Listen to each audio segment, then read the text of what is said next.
Kita ke informasi berikutnya, pemirsa. Usai penetapan Sekjen PDIP Hasto Kristianto sebagai tersangka dalam 2 kasus terkait Harun Masiku, KPK turut mencekal mantan Menkumham dan Ketua DPP PDIP Yasona Lauli. Yasona dinilai sebagai saksi kunci dalam kasus ini.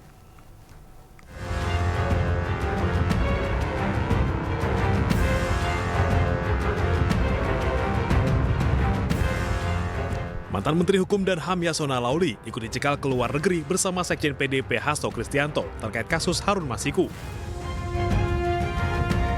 Yasona turut dicekal meski masih berstatus sebagai saksi. Lain halnya dengan Hasto yang telah ditetapkan sebagai tersangka suap dan perintangan penyidikan. Menurut mantan penyidik KPK Yudi Purnomo, Yasona adalah saksi kunci dalam kasus ini sehingga harus dicekal. Yasona merupakan saksi yang diperiksa terakhir kali sebelum Hasto ditetapkan sebagai tersangka. Yasona diperiksa pada 18 Desember 2024 lalu di KPK. Ia diperiksa dalam kapasitasnya sebagai Ketua DPP PDIP dan mantan Menkumham. Sebagai Ketua DPP PDIP, Yasona dicecar oleh penyidik soal surat permohonan fatwa Mahkamah Agung. Sementara sebagai mantan Menkumham, Yasona dicecar terkait perlintasan Harun Masiku selama jadi buron. Sebelumnya, KPK mencegah Hasto Kristianto dan Yasona Lauli ke luar negeri usai penetapan Hasto sebagai tersangka. Mereka dicegah selama 6 bulan lantaran KPK membutuhkan keterangan mereka untuk proses penyidikan. Komisi Pemberantasan Korupsi telah mengeluarkan surat keputusan nomor 1757 tahun 2024 tentang larangan bepergian ke luar negeri terhadap 2 orang warga negara Indonesia, yaitu YHL dan HK. Larangan bepergian ke luar negeri ini terkait penyidikan dugaan tindak pidana korupsi, pemberian hadiah atau janji terkait penetapan anggota DPR RI terpilih 2019 sampai dengan 2024. Tindakan larangan bepergian ke luar negeri tersebut dilakukan oleh penyidik karena keberadaan yang bersangkutan di wilayah Indonesia dibutuhkan dalam rangka proses penyidikan dugaan tindak pidana korupsi sebagaimana tersebut di atas. Hasto resmi ditetapkan sebagai tersangka pada 24 Desember lalu. KPK menuding Hasto bekerjasama dengan Harun Masiku melakukan upaya suap pada Komisioner KPU saat itu Wahyu Setiawan untuk meloloskan Harun Masiku sebagai anggota legislatif saat pergantian antar waktu. Selain itu, KPK juga menemukan bukti Hasto berupaya merintangi penyidikan. Tim Liputan iNews melaporkan. Pemirsa, usai ditetapkan tersangka oleh KPK, Sekjen PDI Perjuangan Hasto Kristianto akhirnya muncul ke publik dan menyampaikan sikapnya. Atas penetapan tersangka, Hasto mengaku tetap menghormati keputusan dari Komisi Pemberantasan Korupsi. Terima kasih seluruh masyarakat Indonesia yang saya cintai dan banggakan. Setelah penetapan saya sebagai tersangka oleh KPK, maka sikap dari PD Perjuangan adalah menghormati keputusan dari KPK. Kami adalah warga negara yang taat hukum. PD Perjuangan adalah partai yang menjunjung tinggi supremasi hukum. Sejak awal ketika saya mengkritisi bagaimana demokrasi harus ditegakkan, bagaimana suara rakyat tidak bisa dikebiri, bagaimana negara hukum tidak bisa dimatikan, dan bagaimana watak kekuasaan yang otoriter, yang menindas rakyatnya sendiri harus dihentikan. Saya sudah memahami berbagai resiko yang akan saya hadapi. Maka sebagai murid Bung Karno, saya mengikuti apa yang tertulis di dalam buku Cindy Adam ini. Inilah kitab perjuangan saya. Dan seluruh kader-kader PD Perjuangan sekarang memasuki tahap bab 9. Di mana Bung Karno ketika mendirikan PNI, prinsip yang dipegang adalah non-cooperation. Demi cita-cita Indonesia merdeka, demi rakyat berdaulat, bisa berserikat, berkumpul dan menyampaikan pendapatnya, maka penjara pun adalah suatu jalan dan bagian dari pengorbanan terhadap cita-cita. Itulah nilai-nilai yang diperjuangkan oleh seluruh kader PDI Perjuangan.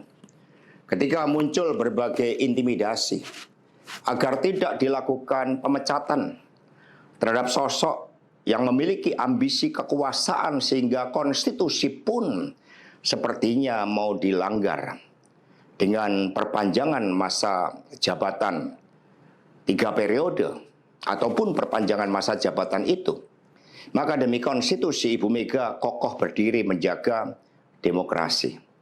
Dan ketika aparat penegak hukum digunakan dengan segala cara untuk melakukan intimidasi, sumber-sumber daya negara digunakan demi kepentingan politik praktis, maka pilihan untuk menghadapi tembok tebal kekuasaan itu wajib dilakukan oleh kader-kader PDI Perjuangan. Karena itulah nilai-nilai yang kami perjuangkan, nilai-nilai demokrasi, nilai-nilai kedaulatan rakyat, dan bagaimana membangun supremasi hukum, hukum yang berkeadilan. Pemirsa, mantan Menko Polhukam Mahfud MD menanggapi vonis terhadap Harvey Muiz terdakwa korupsi dalam tata niaga komoditas timah yang merugikan negara sebesar 300 triliun rupiah. Menurut Mahfud, vonis yang dijatuhkan kepada Harvey Muiz sangat tidak adil. Mahfud MD mengatakan bahwa vonis 6,5 tahun penjara dan uang pengganti 210 miliar rupiah serta denda 1 miliar rupiah yang dijatuhkan terhadap Harvey Muiz menusuk rasa keadilan di Indonesia. Padahal dalam kasus korupsi tata niaga komoditas timah yang dilakukan Harvey merugikan keuangan negara sebesar 300 triliun rupiah. Bukan potensi merugikan keuangan negara.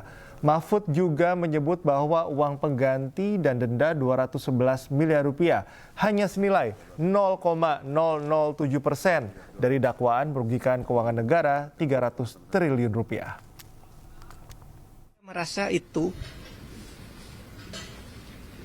menusuk rasa keadilan masyarakat ya. Ini baru pertama ada orang didakwa melakukan tindak pidana korupsi dan tindak pidana pencucian uang sebesar 300 triliun. 300 triliun. Lalu tuntutannya hanya 12 tahun. Dengan uang yang tadi 300 triliun itu dikembalikan hanya 210 miliar, ditambah satu denda 1 miliar. 250 miliar dari 300 triliun itu berapa? 0,007%. 0,007%. Nggak sampai separuh, nggak sampai setengah persen. Pemirsa, sebelumnya Majelis Hakim Pengadilan Tipikor Jakarta menjatuhkan vonis 6,5 tahun penjara terhadap Harvey Muiz dalam kasus korupsi tata niaga pengelolaan timah.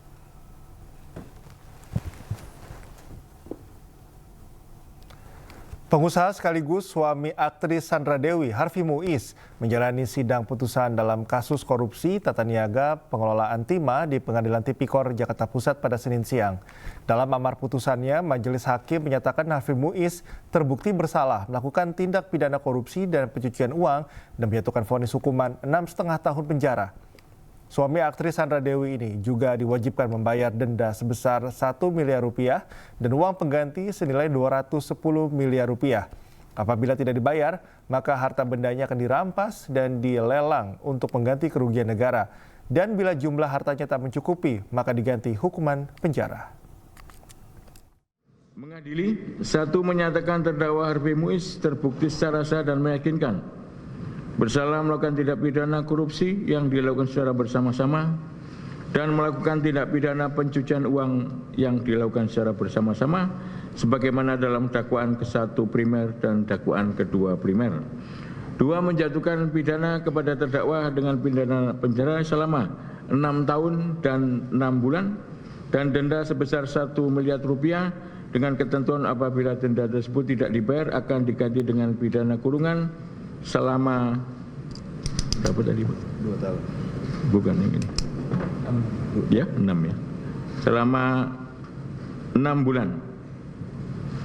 Menghukum terdakwa untuk membayar uang pengganti kerugian keuangan negara sebesar 210 miliar rupiah dengan ketentuan jika terpidana tidak membayar uang pengganti selama paling lama 1 tahun setelah putusan pengadilan. Kan kami lihat pertimbangannya seperti apa.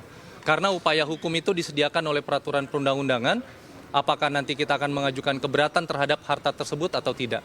Ini semua akan kami pertimbangkan dalam waktu 7 hari ke depan. Tunggu pertimbangannya dulu, salinan putusannya. Kami ada waktu 7 hari untuk pikir-pikir dan setelah itu kami akan tentukan upaya hukum apa yang akan kami lakukan. Demikian ya.